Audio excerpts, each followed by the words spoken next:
A very good evening to you. Thanks for joining us on the Friday edition of the show.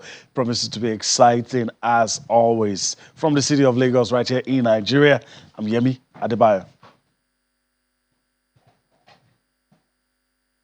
It's always a delight to have you join us to talk sports right here in London. I'm Austin Okonakman.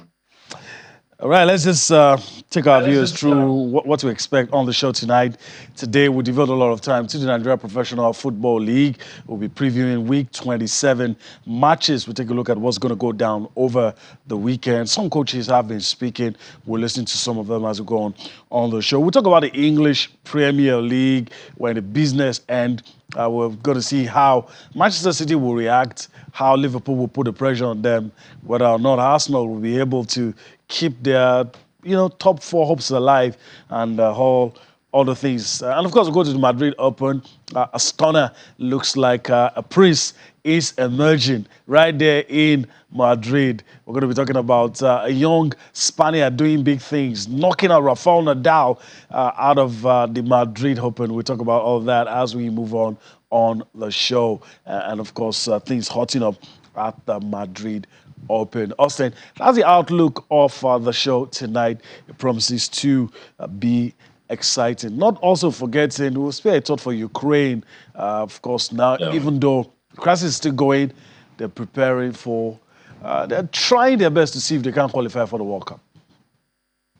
Yeah, I mean, we'll be saying that football can actually be that light at the end of the tunnel for Ukraine. And even to an extent, Russia, if they take a look at the losses they are already recording because of the war, they might just allow, reason to prevail right there in Ukraine and Russia. But yeah, I mean, let's just get right into it quickly with match day 27 of the NPFL. And I'm sure you've got someone with you right there in the studio. Yeah, let me just quickly introduce our partner in the Lagos studio. Sit right next to me. Ikena Okechukwendu joins me now. Ikena, greetings to you. Thanks for finding out time to be with me, to be with us on the show tonight. It's amazing to come on the show after a week of an amazing football happened during the week. And everything is going on. It's like you said, the season is going to a climax. So we had to look at it, dissect it, and look at the intrigues that's going to happen over this weekend, both in the Nigerian League and also in the European leagues. So very, very happy to be here. All right.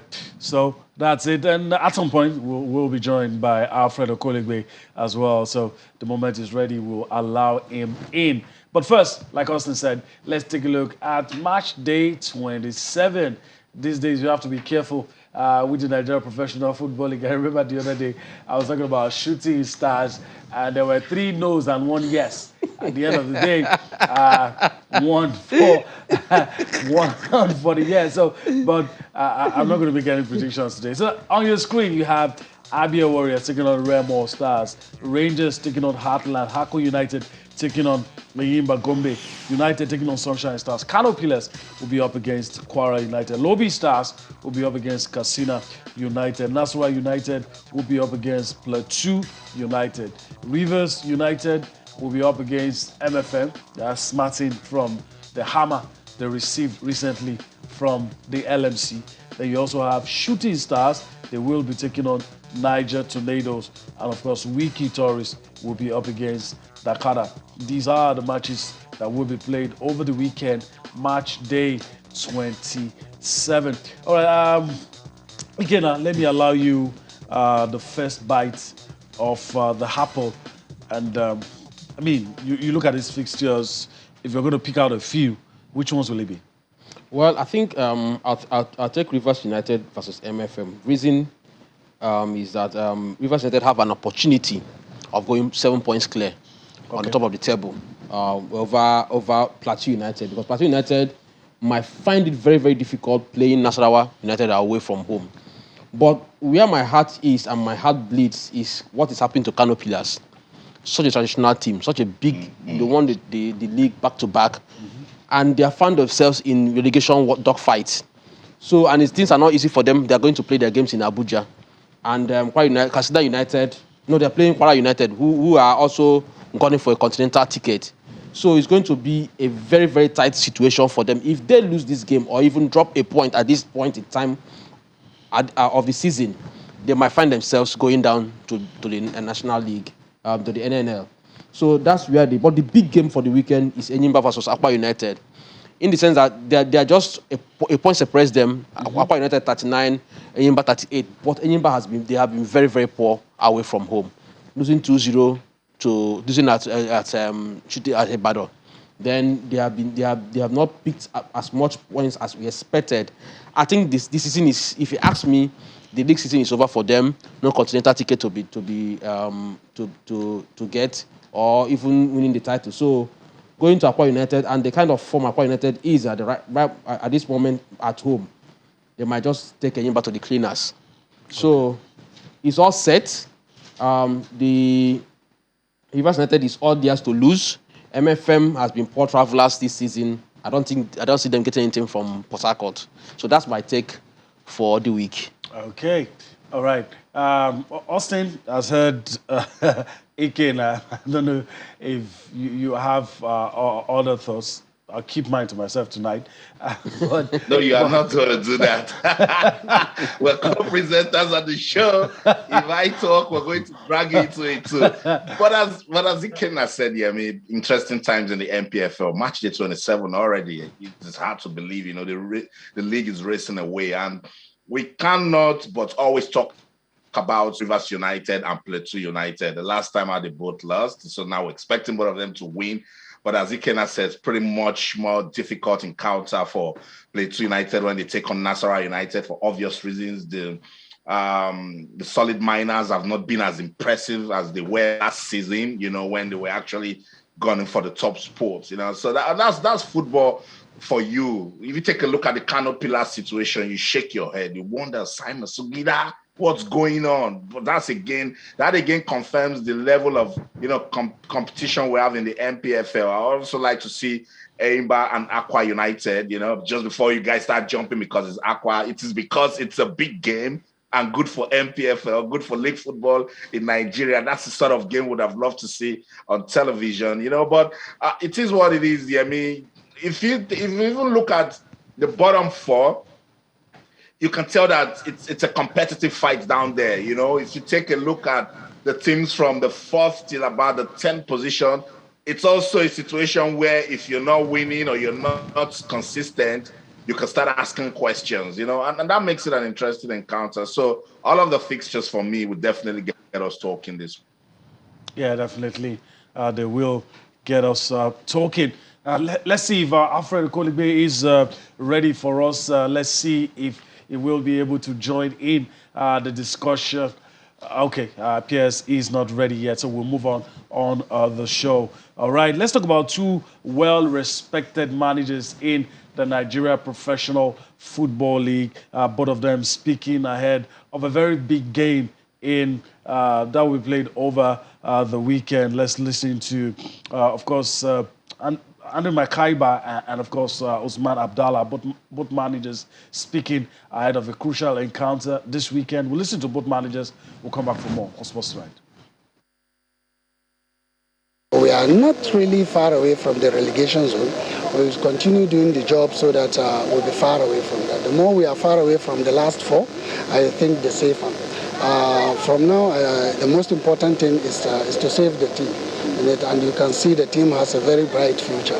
The boys are responding well with the work we are doing, and we are hoping we continue like that by the grace of God to the end of the season. After 17 games in the first round, we are the least conceding team. But you can't win championship like that, not scoring goals. And that is why we have to change the mentality of the boys to really come all out and attack. And we start getting goals, but it's very difficult to strike a balance. If you are scoring, definitely it's difficult to get it good the other way. And that is why we are conceding. But it's better we score more goals than our opponents. All right, you listen to Katsina United manager Usman Abdallah, and of course his counterparts from the other team speaking, the Rangers International speaking ahead of matches to be played this weekend. before I pass the baton back to Austin, I mean, Ikena, your thoughts. Both managers gave a fair assessment of the situation of their team. One admitting, well, we're not too far away from the relegation, and the other speaking about the chances of probably sneaking into where they could get something. Yeah, they still have. There's still more games to go. But Katsina United, where they are 14th on the table, is down that. But Usman Abdullah, he's a champion. He won with Enyimba the last time when he was with the team. So he understands the game. He understands the layout of the league. So it's just he has an opportunity of picking up your points. He's going to Lobby Stars in Makurdi. So there's an opportunity to pick up, even if it's a point, at least it will help your this in climbing the table. For Maikaba is at, if you have seen Maikaba's team play, you understand that he has a pattern. He has a formation he plays. His team, they play the ball on the floor. They passes around in the third half of the field. That's where they start attacking. So that's how he places his teams. When he was coaching in Wiki, Aqua United, Plateau, his teams are always attacking. They are always on the front, and he doesn't like playing defensive, even if he goes away from home. So these are veterans of the Nigerian league. Rangers is at the striking distance with Remo Stars. They are trying to get that continental slot, that CAF Confederation Cup slot. So it's easier for him going into this weekend's game. And playing Heartland is an Oriental derby. So he has an opportunity of picking all his play. They are playing at home in Oka. So they have an opportunity of picking all 3 points. Heartland has been very miserable. But a derby is a derby. You don't know what is going to happen at the end of the day. So I wish them well this weekend. But for the two of them that we interviewed, I think Maikaba has a better chance of getting all 3 points this weekend. Okay. All right, that's it. Let me just quickly go back to Austin before we shift gears and talk about things happening on the continent. I don't know if you have any thoughts before we leave the NPFL and go to... I just want to disagree a bit with Ikena giving Plateau United more chances against Nasarawa United, because we're getting into that stage of the season where teams need to, confirm, their status in the league, also need to, end it on a high. So Nasarawa United will be very difficult for Plateau United right there at the Lafayette Township Stadium. But I liked what Coach Abdul Maikaba said. It's about telling his boys, I like what you have achieved, but let's do more. It's about pushing them, and that's the mentality you need to get into when you're preparing for a derby, So he's saying we're the least conceding team, but it means nothing if we're not scoring. We should also be scoring, Last month, we're all praising Rangers because they were good on the road, picking more points, not conceding goals. But if you take a look at where they are on the league table, you will understand why Coach Abdul Maikaba is pushing them some more. He's an intelligent coach, plays with a philosophy, as Ikena mentioned, but it confirms the first analysis, that I made about the NPFL, that it's very competitive, and it's one where if you blink, you start asking questions. Lobby Katsina will also be a very interesting matchup because both sides are seeking points like never before. So we'll get to see. It's a beautiful times in the NPFL. All right, Austin, of course, take us through what's going to happen on the continent. We're done talking about the league. So let's spend some minutes to talk about where we want our clubs to be, but where they're not. And hopefully, in a few years down the line, we'll hope to be seeing them there. And then again, when the fixtures come up on your screen, we know where the balance of power lies. North Africa, a few clubs from South Africa, maybe East and Central, a sprinkling, but definitely the northern region is the powerhouse. It is what it is, and it's a clear testament of what they've done, with their football. It is what you sow, you reap, and a lot of times we've said it over and over again that we need to monitor these guys. The environment might be different, but there must be a model some way, somehow that they're using to, excel in the CAF Champions League. Let's take a look at the first leg semi-final fixtures to pop up, and then we'll get Ikena talking. It's been a while. We got our Nigerian teams in this setup, and then we talk about them. But for obvious reasons, But again, now when you take a look at the CAF Champions League and how far it has come so far, which team is your favorite at the moment? Al Ahly. Al National of Egypt, they're my favorites, and I love Piso Mosomani on what he's doing there a lot. If they do get it, that will be their third time that's his third time on the trot. So I love what is happening at Al National. And he said something when they met on Sundowns. Sundowns picked 6 points from them, beat them home and away, and they were all dancing and rejoicing. He told them something, that this is just the group stage, that Sundowns should be careful not to be the PSG of Africa, where they will do a lot in the group stage and end up losing in the quarterfinals or the knockout stages. And he was proved right. Al National understands how football is played in Africa. They, just like we say about Real Madrid being the royal team of Europe, Al National is the royal team of Africa. They are, to me, I see them, the way they handled the game against Raja Casablanca in Morocco. It showed you exactly how they are meant to play, how they are set up to play in Africa. They understand both the gimmicks, they understand the way they play, they understand how to handle situations, unlike what happened to Man City. So in Africa, Al National understands African football. And with Piso, they went out of their way. They didn't go for an European coach. That's what impressed me. They didn't go for an European coach. They didn't go for a fellow North African coach. They went down to South Africa. They saw what he was doing with Sundowns, and they brought him over. And it has been proved right. So they are the team that I'm tipping. It's not going to be easy facing ES Setif. They also did a marvelous job in the quarterfinal. But I'm so much impressed with what Al National has done, and I see them going all the way to the final. If they win it, well, that will be another feather to their cap. But what they have done so far, I'm totally impressed with them. For Petro Atletico, nobody gave them a chance. No one gave them a chance. In fact, if not for VAR, Sundowns could have left that game with a 2-2 draw. But they lost 2-1. Then they went to Johannesburg, and that is where gamesmanship came into play. They considered the goal, they took their time, and they got the equalizer. But going against whether Casablanca, that would be a tall order.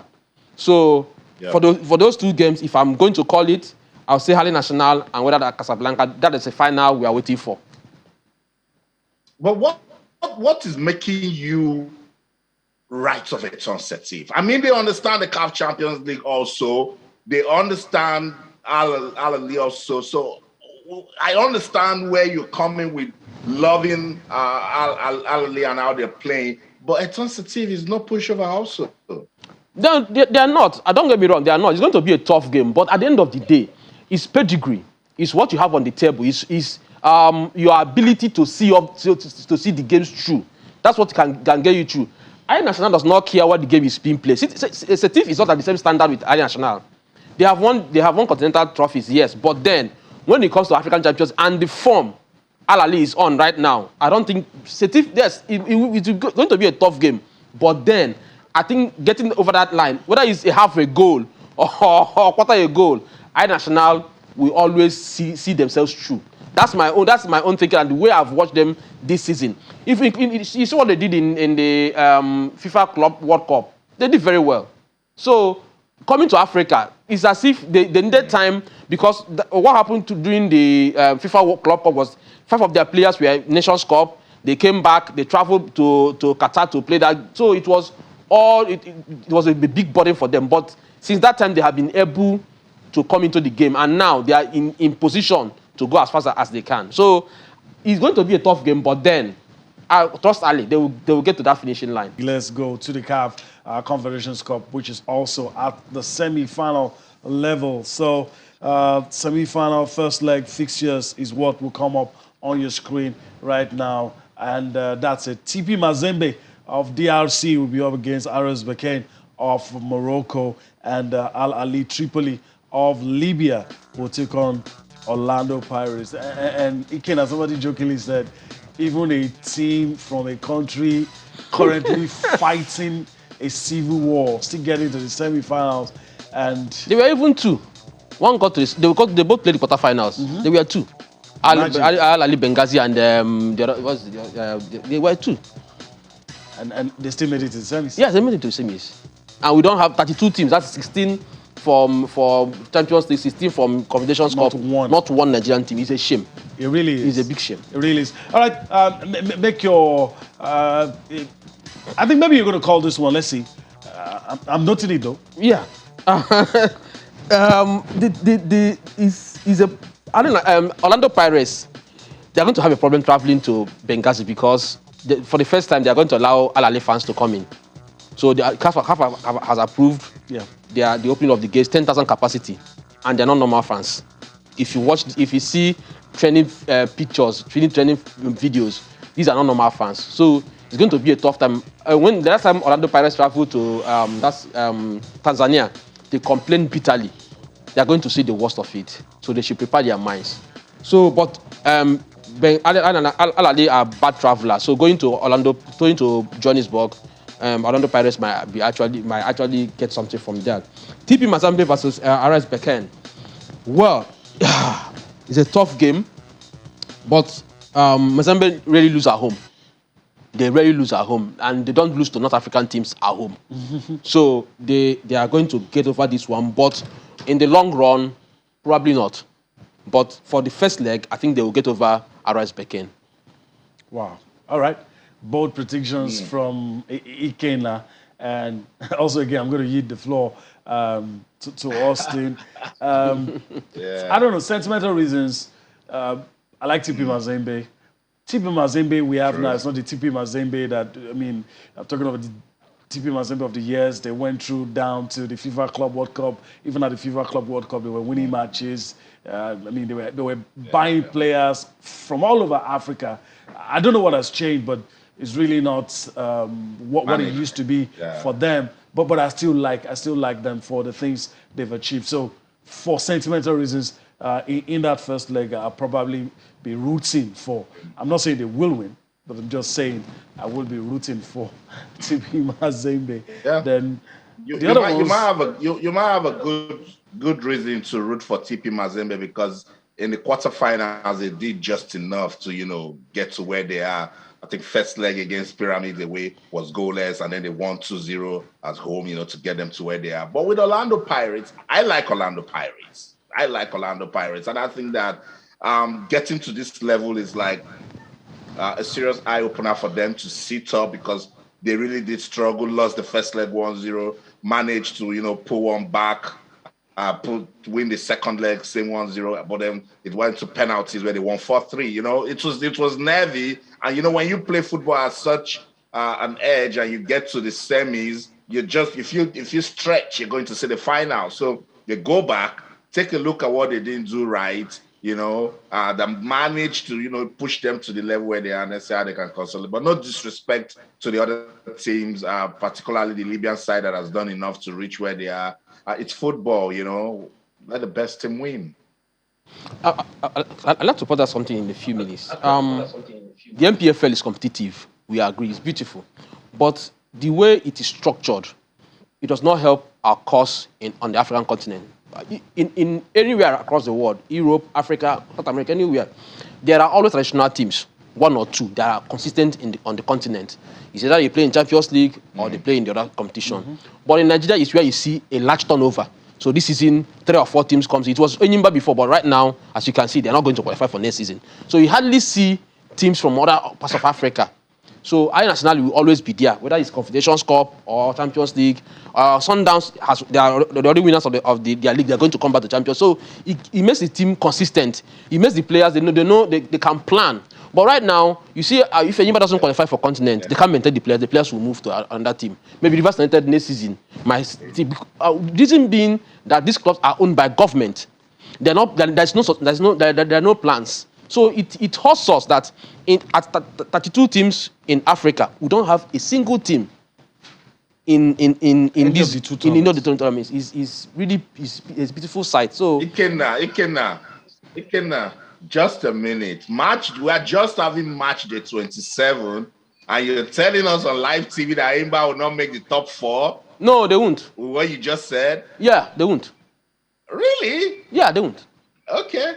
They have been very inconsistent this season. They won't. There's no. See, if something like Rangers will go away, pick a point, come back, and readjust. So you can't be losing games, being inconsistent. You go to Shooting Stars, you lose. You come back home, you win. So you have to be, if you're going to on the continent, at least you should have won 3 games away from home or 2 games away from home. Then we know you're serious. But right now, the way it's going, I'm saying it. I don't think they will. I don't. They might qualify with the FA. They might win the FA Cup. They might win, but for the league, I think it's done.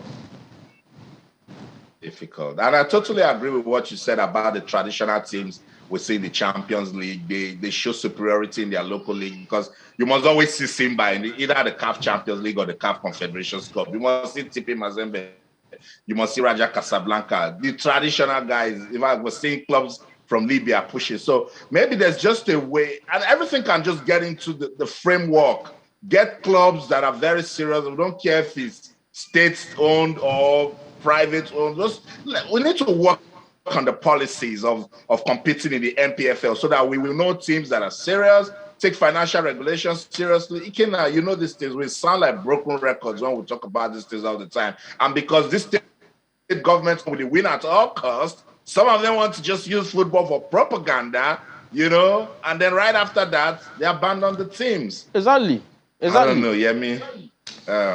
Well, I mean, you took the words right out of my mouth, and there's nothing to add, but I'm hoping that with the way it pains us talking about it, some of these administrators, club owners, and prospective club owners too will look at these things and see how they can bring the joy back, because we're a fading force in club football. If you tell a 20-year-old what a Yimba used to do, they'll probably think, excuse me, until they probably go to the internet and check that it was true that this team used to be very dominant at some point.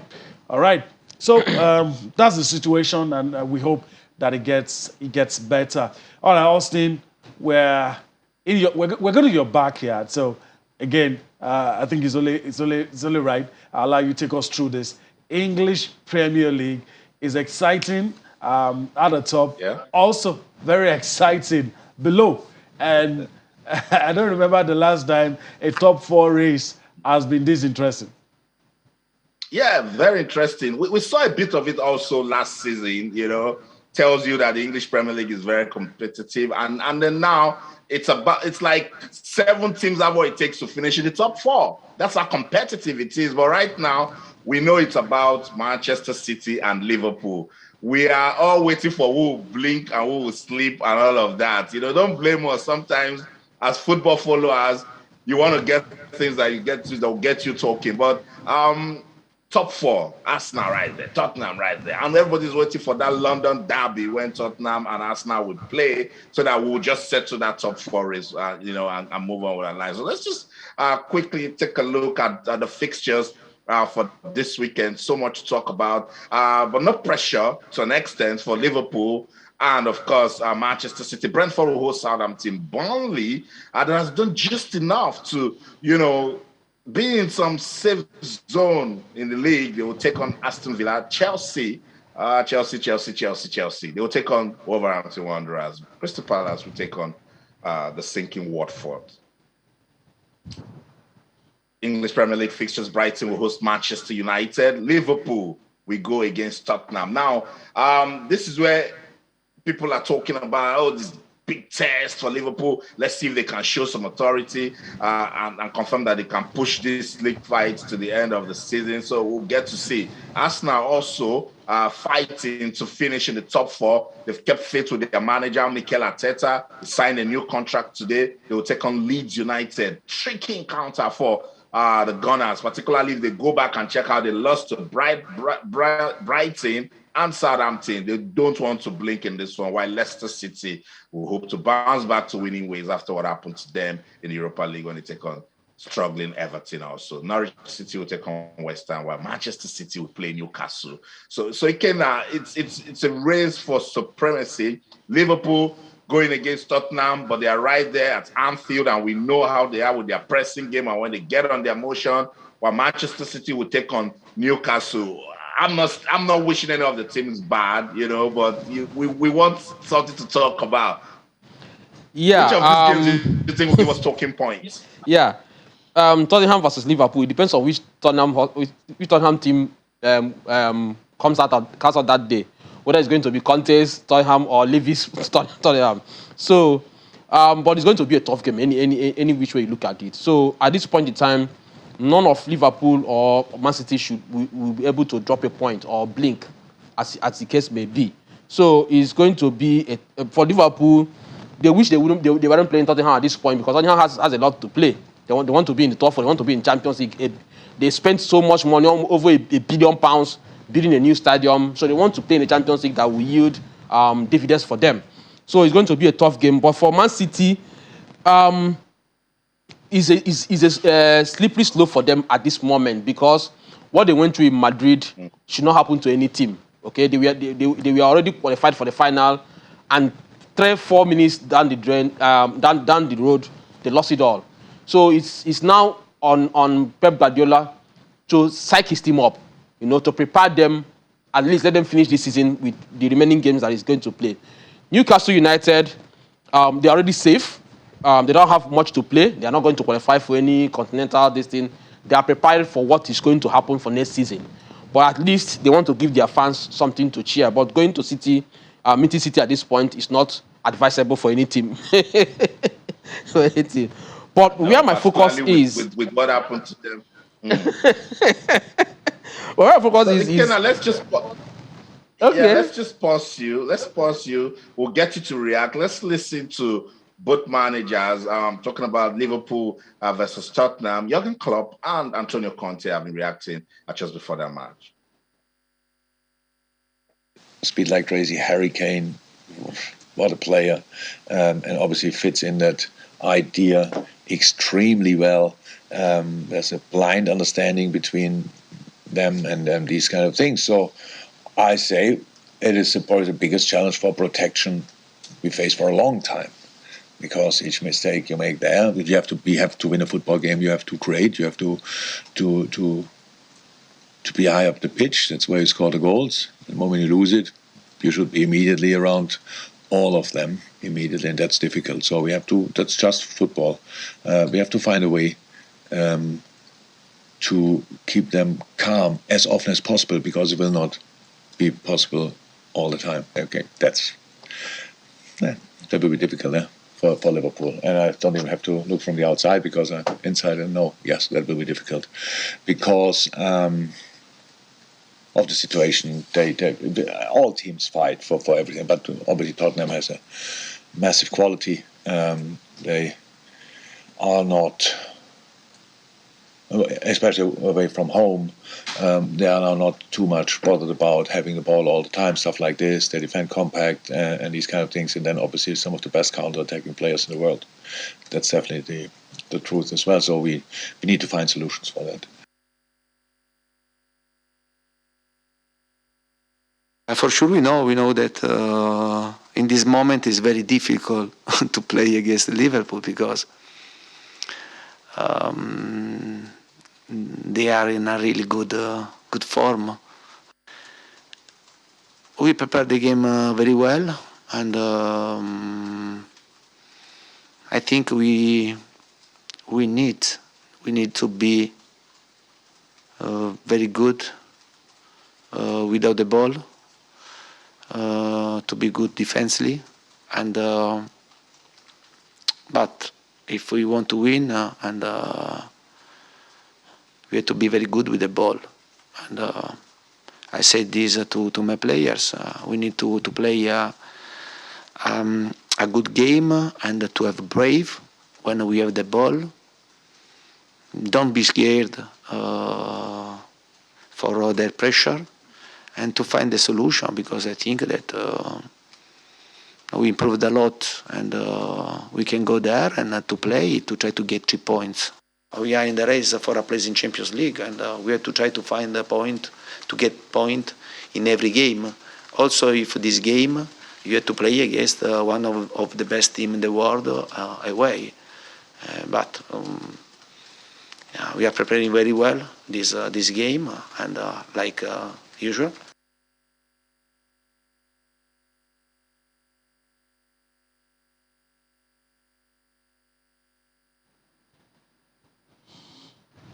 So that's it. Antonio Conte and Jurgen Klopp, speaking ahead of that crucial fixture. Yeah, I like the way they approached it, both managers. They gave themselves respect, but we know it's mind games because they know that they both need that results. Yeah, and that's the thing I like about sports. You're gracious in defeat, magnanimous in victory. That's the spirit of a sportsman. So you have to pay respect to the opposing manager, even though you're planning to knock him out. But you come out in front of the press and sing their praises. And his club talking about Harry Kane, talking about Heung-min Son. Of course, he's plotting his graph to ensure that those guys don't get to we know do you, we anything. know your team. So, but I like the way they played, and that's what you expect from elite managers. That's the way you expect them to approach games. All right. So let's also we've talked about him.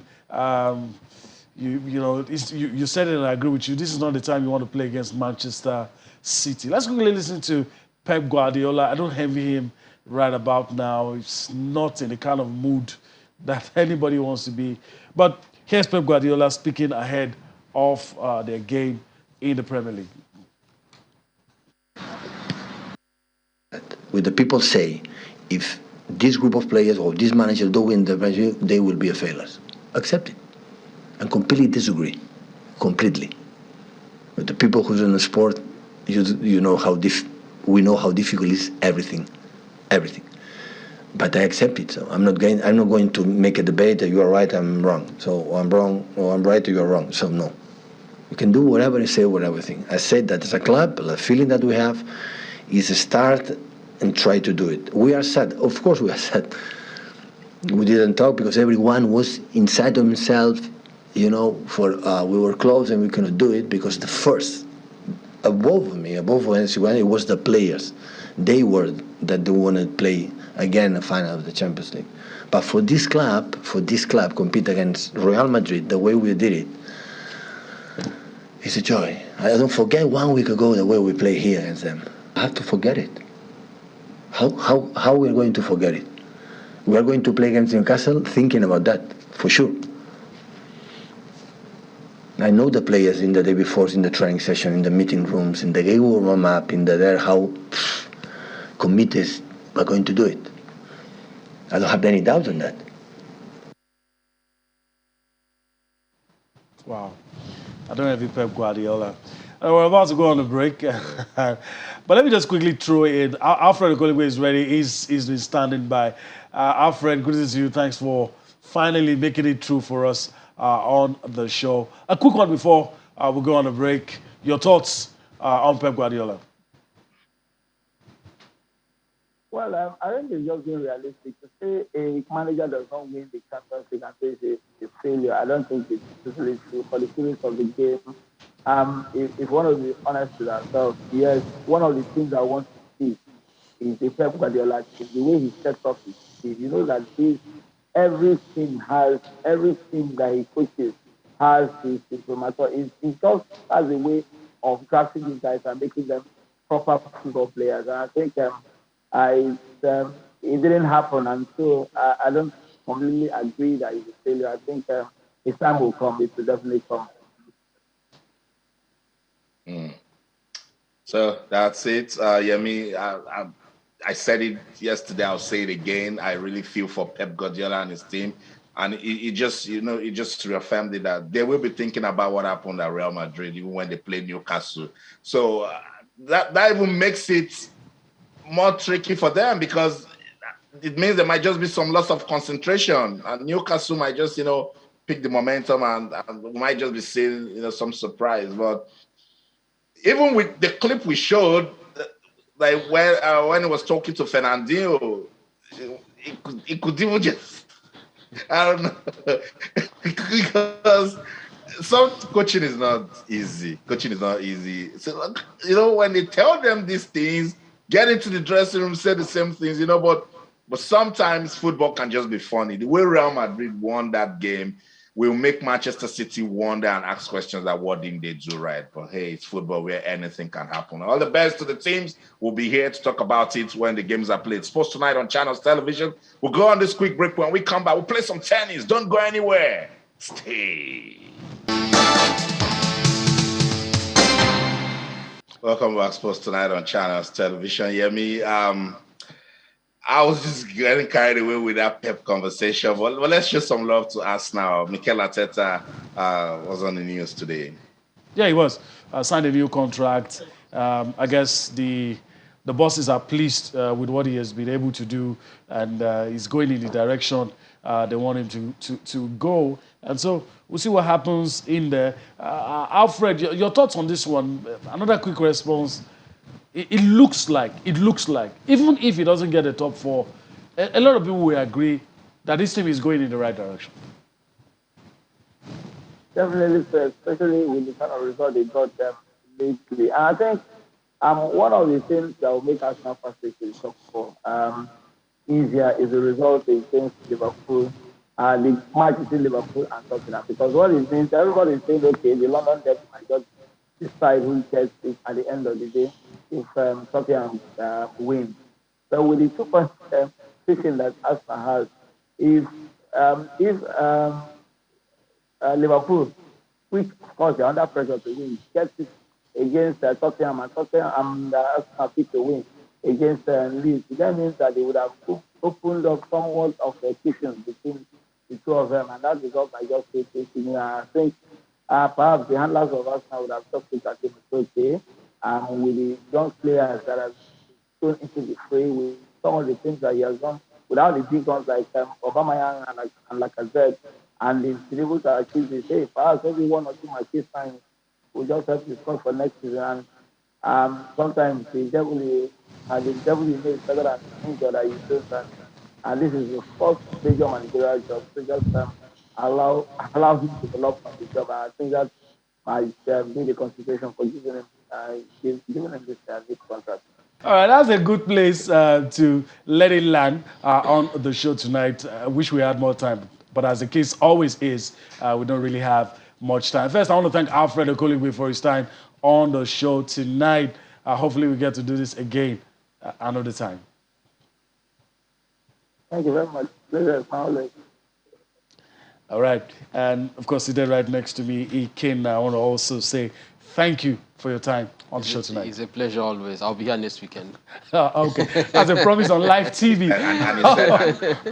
And he said Imba will not finish in the top four. That's the one I'm keeping. It's recorded as well. All right, that's the show tonight. We do hope that you've enjoyed everything we've been able to bring to you. We'll be back here again next week. Thank you on the trip across the money spinning world of sports.